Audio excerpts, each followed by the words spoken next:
this afternoon, especially in this moment. I know that there is so much that we can be doing, should be doing. I know a lot of you have been increasing the work that you're doing in the world to make change, demonstrating, voting, volunteering, everything that you can do, donating. So, even taking an hour out right now feels especially valuable. So thanks for making the time.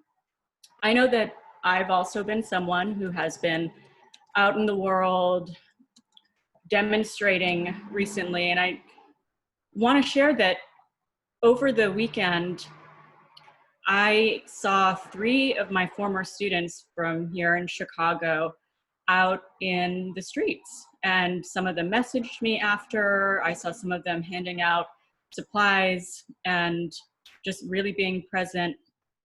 And it made me think of one of these assignments that I would give in my Introduction to Socially Engaged Art class, in which the students would make a protest sign that they recreated from a historical event. And it was something that they had to then research the protest. It had to be something that was an issue that mattered to them. And then they went out into the world and just publicly demonstrated for an hour. I will say everyone hates the assignment. It feels really uncomfortable, but it also, to me, feels really important. And I do think that art education, the foundation of art education today, does need to change. And I think it needs to focus a lot more on the social role of the artist, how artists can be involved politically, how we can be active civic partners, how we can be in the world advocating for what we believe in. And so it was just a moment that really mattered to me, seeing that maybe that sort of thing makes a difference, actually creating a syllabus that includes moments like this that makes artists think a little bit differently about what their role is. I'm not going to talk too much more about that today. I will be giving a talk for Gallery 400 on June 18th, organized by the Art Ed department at UIC, and I will be talking a lot more about the role of art education in moments of crisis and beyond. So feel free to join for that. But today, I'm going to talk about art in everyday life and areas of my practice and research that connect to that. So this is an image from a zine that I made of quotes that I will pepper throughout this presentation of artists whose practices do revolve also around art being centered in their daily life. And this is a quote by Fritz Haig, formerly an LA-based artist, now on Salmon Creek Farm. And it's a quote by Fritz Haig that was created by another artist that I admire, David Horvitz.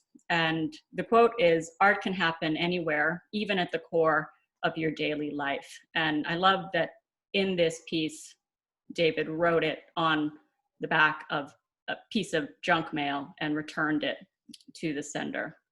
David does a lot of mail-based art, so this feels like it really worked with his practice as well. So I'm going to share some of the things that I've been doing in quarantine that really are at the core of my daily life. And some of the things that I've been doing are also things that many people have been doing. A lot of the kind of challenges that have been popping up lately. This was a challenge by the Sister Carita Art Center in Los Angeles. And it was to recreate a piece of Carita's work, who I'll talk a little bit more about later in this presentation, using objects from your daily life. So this is a Carita piece that I recreated using a yellow dress, a orange raincoat, and blue tape. Another challenge that's been really popular has been sort of like Art in Quarantine challenge or the Getty Museum challenge. It's just gone so much further beyond that, but people recreating works of art history using everyday objects, things that they have in their own homes. The Met Gala challenge. This is one that was started by Vogue magazine, Billy Porter, in collaboration with the Met Costume Institute. And this was timed with what would have been the Met Gala this year, this challenge coming out. And it had so many people participating, making these works of art, essentially, out of just things that they found around their home. And so this was a piece from last year's Met Gala that Janelle Monáe wore that I recreated using construction paper, feathers from a duster, paper, duct tape, and just other things from around the house to make it work.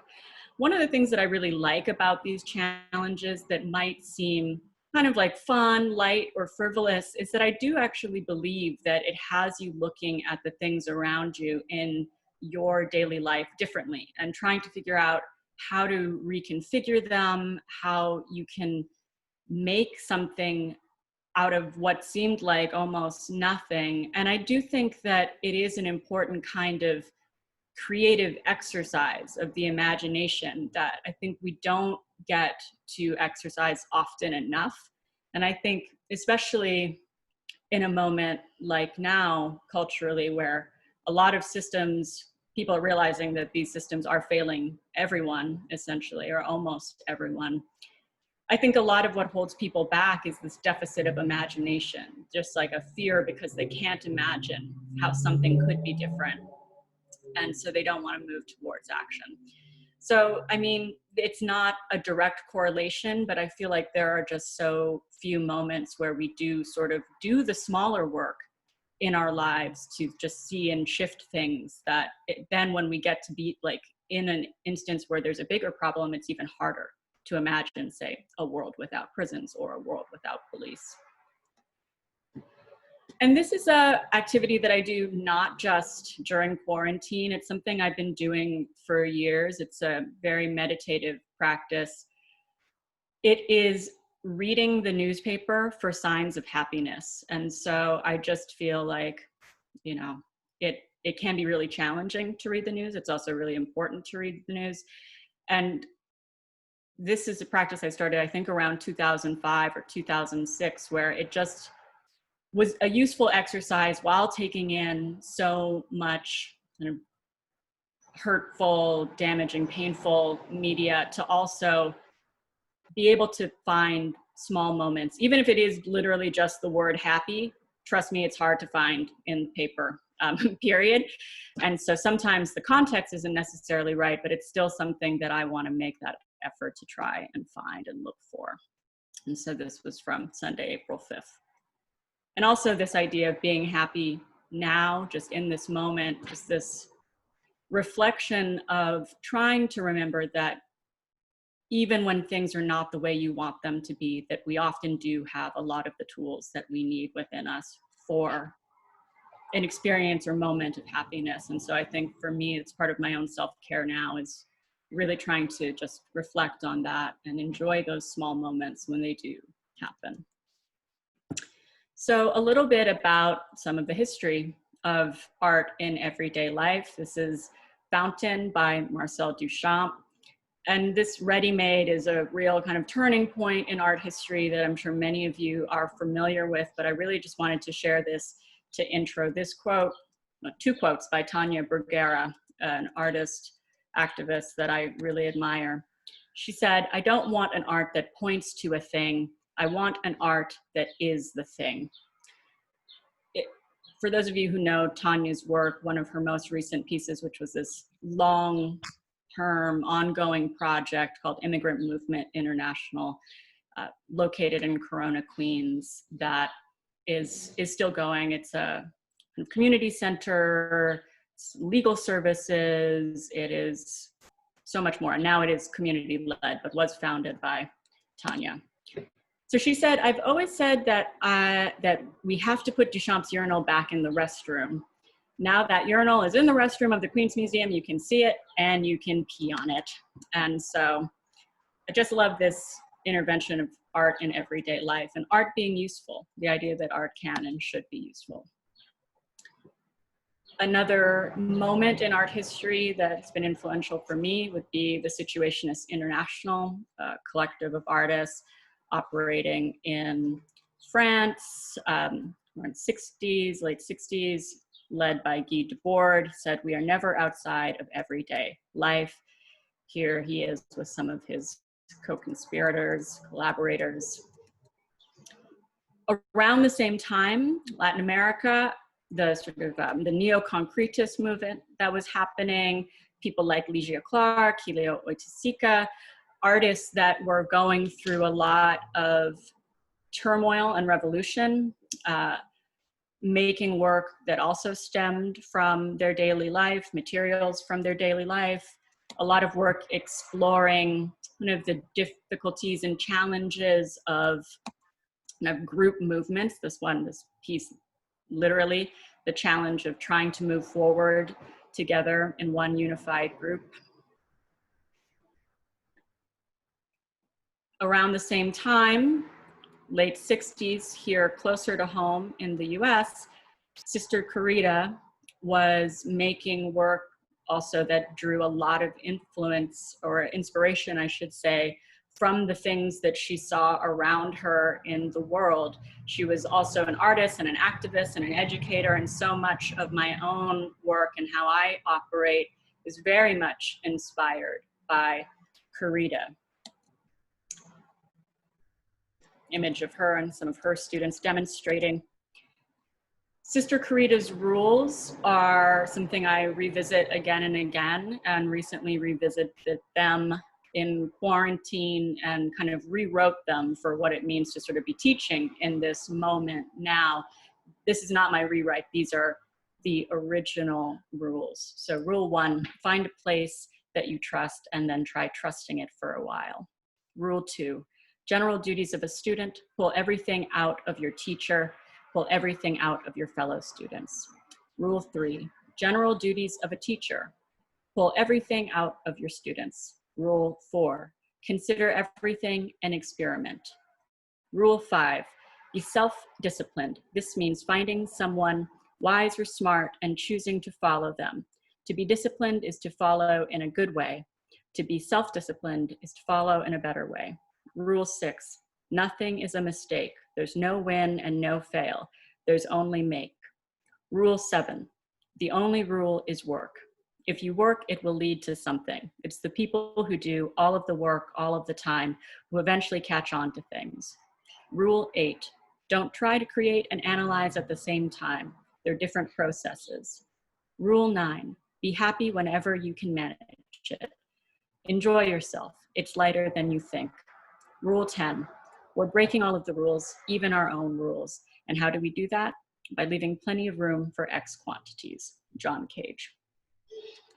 So in quarantine, I revisited the last book that Corita wrote in her lifetime. It was actually co-written with one of her former students, and it's called Learning by Heart, which is a series of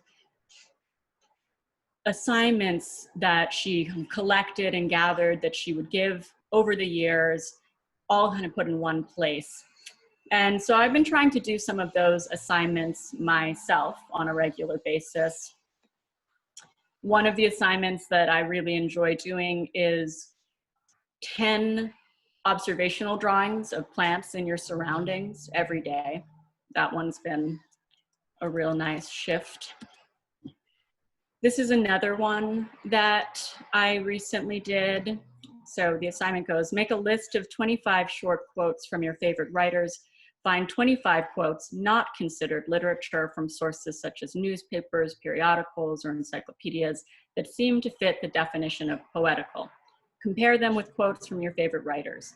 Take your 5 favorite quotes from each source and put them with 5 pictures of mountains. So these are 2 quotes that I chose, these images. One's from Audre Lorde. It's never easy to demand the most from ourselves, from our lives, from our work. To encourage excellence is to go beyond the encouraged mediocrity of our society. But giving in to the fear of feeling and working to capacity is a luxury only the unintentional can afford. And the unintentional are those who do not wish to guide their own destinies. And the other quote, one of the other quotes I used was from Buckminster Fuller. I always say to myself, what is the most important thing we can be thinking about in this extraordinary moment? So I would like for us to do a little Sister Karita prompt together right now. So the first step is going to be taking a piece of paper, one of your pieces of paper, and cutting it into about a 4x6 like card with about a 1-inch rectangle in the center. So as you do this, I will explain a little bit about the card. So this is a viewfinder, and it's something that Karita would use a lot in her teaching and in her assignments. She would say that you often only need to look at a small piece of the world at a time. It's also a way to get students to just look at the world around them differently. She would do these incredible field trips with her students, like go to a car wash. And she would say that they would be at the car wash for 2 hours and they would take their viewfinders and just like look at small things all around them. And that you would think that 2 hours would be way too long to do that. But she was like, no, we could be at the car wash for 16 hours and there would still be things to see. There would still be interesting things to find. So I'll let you guys get your cards going.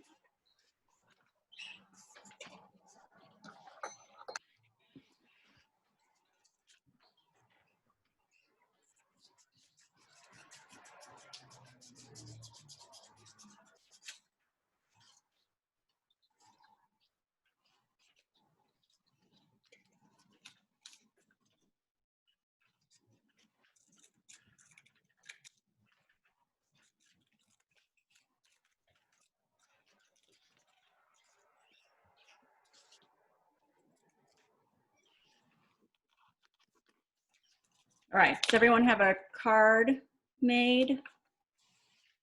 Yay! Great. Okay, so now take your finder and isolate an area of your surroundings and then do a blind contour drawing of what is in your finder. So let's just give a few minutes for that. I'll set a timer for 4 minutes, let's say.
Oh, and I'm sorry, I should have said, in case anyone doesn't know what blind contour drawing is, it's just when you look at something, you start drawing, you don't look at the page, your pen or pencil should just be on the page, moving the whole time, never looking down, just looking at what you are drawing.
still have 2 minutes.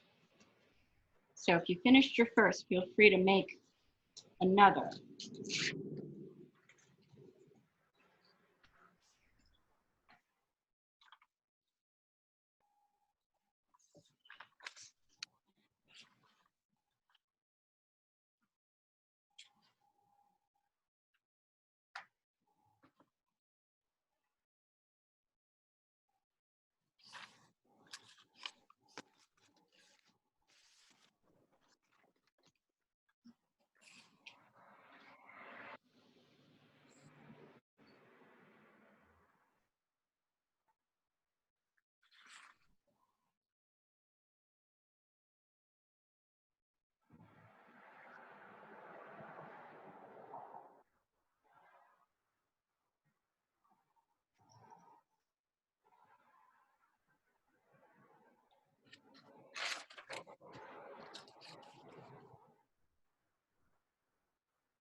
All right, we are at time now.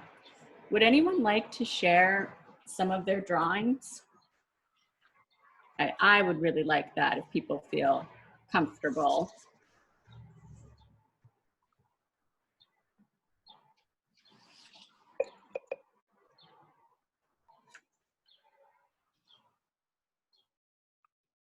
Yeah. Is that one thing or multiple things on the same page? Me? Yeah, hi. Hi. It's my garbage can. Oh, wow. So there is like a chocolate wrapper that says chocolate, soda can that says 0 calories, a thrown away piece of like a comic book with a thought bubble. And this is like the floor and the wood grain, like past the rim of the garbage can. Thank you for sharing. Anyone else? If you can see it. It's my German Shepherd on the couch. Oh, I love it. He was getting very suspicious. I kept moving around, so he didn't know what I was doing. Great.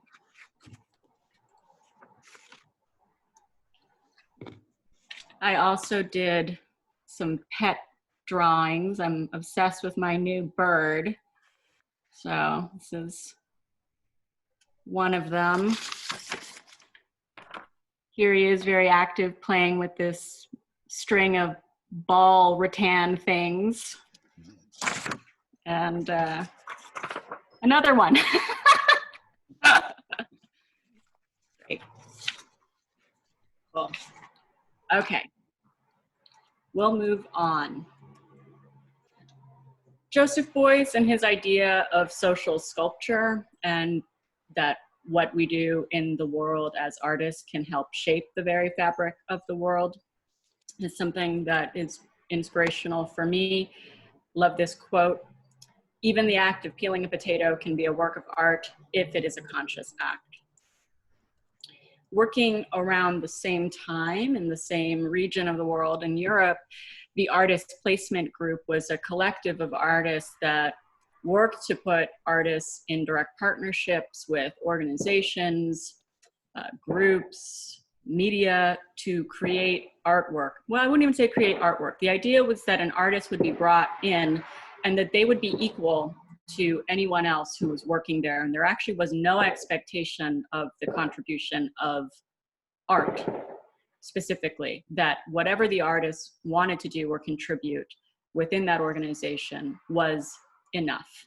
So artist placement group is a touch point for me. Fluxus and the idea of sort of artists writing scores, instructions, things that could be done by anyone, regardless of whether or not they considered themselves an artist. This is the Fluxus Manifesto, written in 1963 by George McCunis. Alison Knowles is one of my favorite Fluxus artists. These are images of two different Fluxus instructions scores that she has made.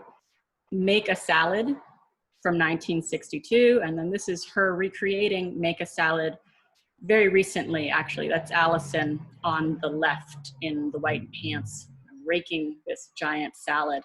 And then another ongoing project or instruction that she does is Identical Lunch, and that's on the right. And she would always eat the same lunch and would invite others to eat the same lunch alongside with her. I'll say that the lunch isn't my cup of tea, but I love the idea. It's like a tuna sandwich and a glass of buttermilk. So a Fluxus inspired score that I wrote for myself in quarantine. One of the things that I've learned to do is do my own nails in quarantine. And so when this nail kit I ordered arrived, all of the colors came in unmarked black bottles, totally opaque. And so the score I wrote was to open each bottle, paint whatever color came out of the bottle onto each preceding or following nail. And that's my score, and this was the result. Another one of my favorite Fluxus artists is Yoko Ono, and so we are going to do one of her scores, her instruction pieces right now. This is actually what you need your dried beans or pebbles for. So if you have dried beans or pebbles around you, you're going to want to grab them. This is documentation from me doing the cleaning piece that we are about to do together a few years ago. I did this recreation, and it's just something I think is good to do once a year, if not more. So let's do it. Okay, Yoko Ono, cleaning piece number 2. You're gonna need your pen and paper or pen and pencil for this too. So make a numbered list of sadness in your life. So start by making your list, and then once you have your list, you're gonna pile up stones or your dried beans corresponding to that number. Add a stone each time there's a sadness. Then after, you're going to burn your list. Then you're gonna make a numbered list of happiness in your life. Then you're gonna pile up the stones or dried beans corresponding to those numbers. Add a stone each time there is a happiness. Compare the amount of stones to the one of sadness. So let's take some time to do this instruction together. I'll set a timer for, let's say, 8 minutes, and I'll check in to see how people are doing.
My happies are getting rid of all my sads.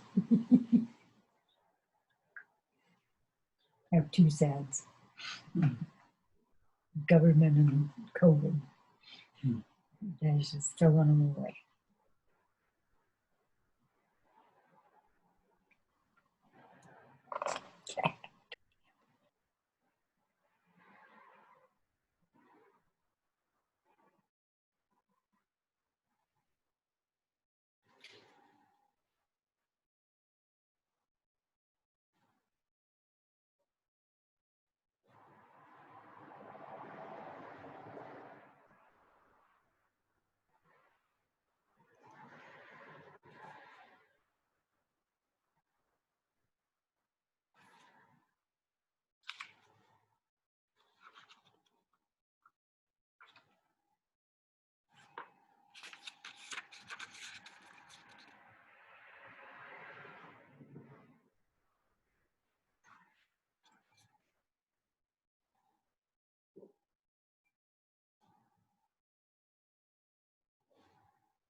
Okay, so that is 8 minutes. I'm not sure where everyone else is at, but I spent that time just making the list. So if you haven't already done that, now would be a good time for you to make your corresponding piles.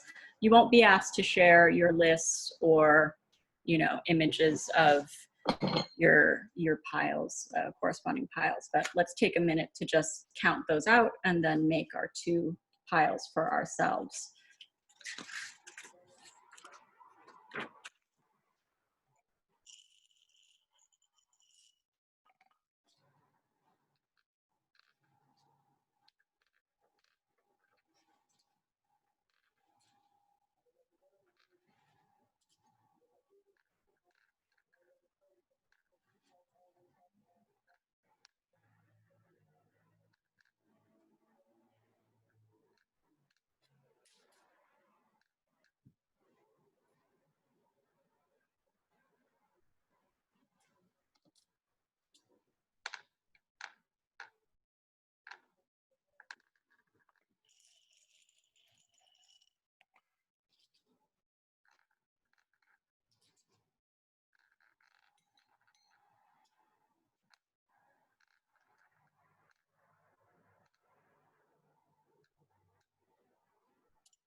And we're not going to burn our sad list now, but I highly recommend that you do. I mean, you can burn yours now if you're in a zone where you're like, it's okay to light a fire here. But I understand if some of you are not. I'm on a soft surface right now, so I'm going to choose not to burn my list in this very moment.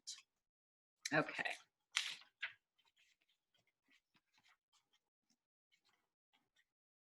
More lived practice, more embodied practice. Chasing Hay is an artist that has deeply inspired me. These are some of his 1-year lived performances, 1 year of living outside, going indoors, 1 year tied to another artist, Linda Montano, with a 8-foot rope and never touching. Another year he spent in a cell he constructed in his studio. Another year of punching a time clock every hour on the hour. A lot of these existed in documentation, but also these statements that would be made before the live performance occurred. This is one for the time clock piece. Also, some of the pieces would exist in these kind of calendars. This one is, it's all kind of contained, but years and years without art in a way, right? Just keeping myself alive was the goal from 1986 to 1999. And speaking of Linda Montano, this is from her 7 years of living art, a lot of conversation pieces that happened in that year, 7 years, each year kind of corresponding with one of the chakras. She would wear the same kind of color for that entire year, have conversations with people about the sort of lived practice and spirituality. It's a quote from Alan Kaprow, artist here from the United States, who coined the term happenings. Doing life consciously was a compelling notion to me. This is an image from one of his, it's a series of kind of instructions, prompts for 2 people, a book called Comfort Zones from 1975. This is a piece that I actually usually would have students recreate together. It's a little bit harder imagining how this piece would function now, but for this piece, the instruction was something like A and B, each person, person A, person B. You'd be seated on 2 chairs facing one another, about 4 feet distance, and you would slowly inch your chairs together until your knees were almost touching. Then you would put your palms to the palms of the other person and apply pressure back and forth, looking directly in their eye. And you would do this until one person says stop, because they reach a moment of discomfort. It's always interesting witnessing a group of people do this, especially younger people, people who are getting to know each other. Many people would get very uncomfortable very quickly, right? But then there would be this kind of moment of like the holdouts in the group that would just keep going. But sometimes you'd have to be like, okay, enough connection. We are stopping now. So this is another directive from comfort zones. A and B, thinking of each other, telephoning when the thought is strong, caller saying only now. So I want us to do kind of a version of this, a little bit of an adaptation of the phone piece that will be done when we are through with this workshop. But I do want to take this moment to just reflect right now. We won't do it for 5 because our hour is getting close to done, but let's sit and reflect silently for 2 minutes. Who comes to your mind as you sit and you reflect? Who are you thinking of? After this workshop, I want you to call them and tell them that you are thinking of them. Okay, so let's sit for 2 minutes and think about who it is that comes into your mind when you sit and reflect.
Okay.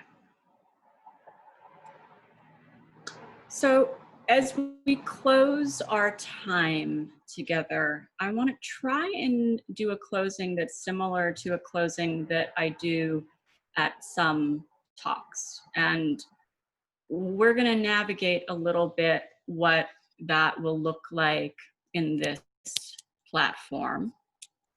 Usually when I do this, it is done with the room completely dark. The lights get turned out. People either have lighters with them or they're asked to use their phone as a light.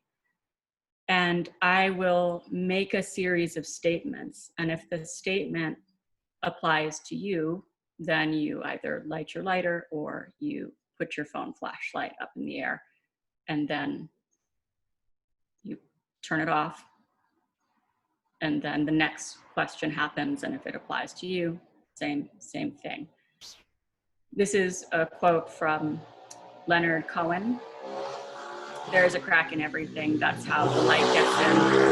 And you know, one of the things I like most about doing this exercise in a room full of people is just seeing the room get brighter, and then going back into that moment and then the vulnerability of that. So let me stop screen sharing and I will let you know what I am thinking for how we can do this. So everyone would put their screen up or their video. And then, cool. If everyone's video is working, if you're present, if you feel comfortable with that. The idea is that what we will do then is right before I start each question, we're gonna stop our video. So then everyone's video will be dark. And then when I ask the question, make the statement, if it applies to you, then you will share your video for a moment and then end sharing. Sound good? Sound clear? Great, okay. So let's stop our videos for a moment and get started.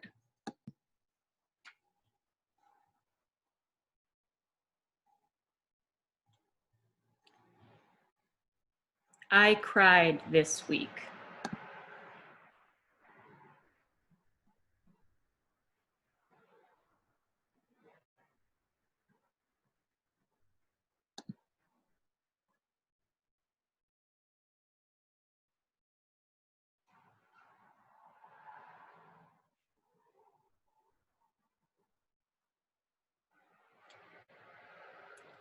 I wake up in the morning and feel like I have a sense of purpose.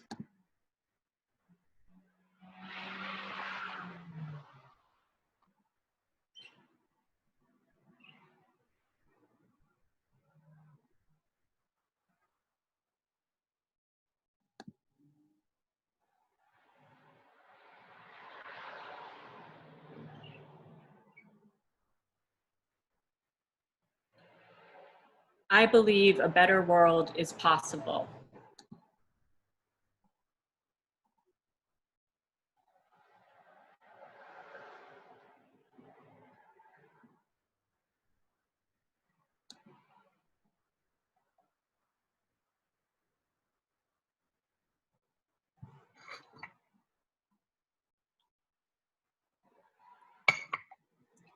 I am loved.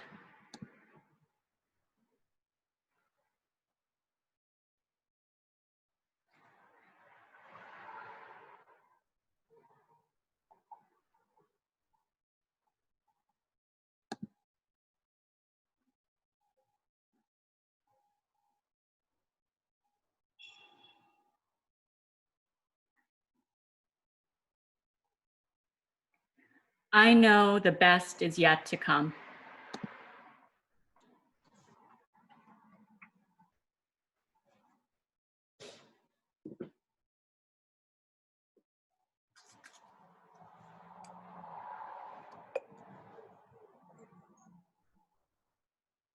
All right, thank you so much everyone for participating in that, for participating in this hour. We have a few minutes left and I would be happy to engage in conversation or take any, just be here with you for 4 more minutes. Completely open. I would love to, thank you, Jen. I would love any, I know you went through your whole presentation and mentioned different artists and references and resources that you use, but would you mind just mentioning like your top 3 maybe references that you use for your practice that kind of fuel your thinking and exercises? Sure, yeah. I think probably my number, I don't want, in no particular order. Sister Karita really does continue to be such an inspiration for me, thinking about her whole life's work, her practice, her activism, her teaching, even thinking about how at that certain moment in her life, she broke from the church and, you know, left this sort of system and structure and began working in another way is also really kind of important for me to see and sort of understand, like moving away from certain systems and institutions and how our practices can continue to grow and change and be important to us. So Sister Carita, I feel like I talk about Joseph Beuys and the idea of social sculpture, but it's not necessarily Beuys that is the person that I would say I admire their practice the most, although there are definitely aspects and things that he's done that are really important and significant, especially around student kind of led political movements, his own kind of participation in political movements. His ideas around kind of direct democracy were really inspirational. But, you know, a lot of the artists that are directly inspired by Joseph Beuys and those ideas, I think, are even more important now. Someone like Rick Lowe and Project Row Houses. I've given two examples of artists who have founded really important kind of community-based led or community-based at first kind of creative endeavors that over time the artist has stepped away, right? And it is so important to actually see that too. It's almost like the most important part about those projects is like, well, what happens when the artist leaves? If it can continue, to me, that is a success. So I would say that, and then a third, wow, there's just so many different resources. No pressure. Yeah, I might leave it as that for now. And if I think of more, maybe the Hyde Park Art Center can put it in the descriptor of this video. Thank you.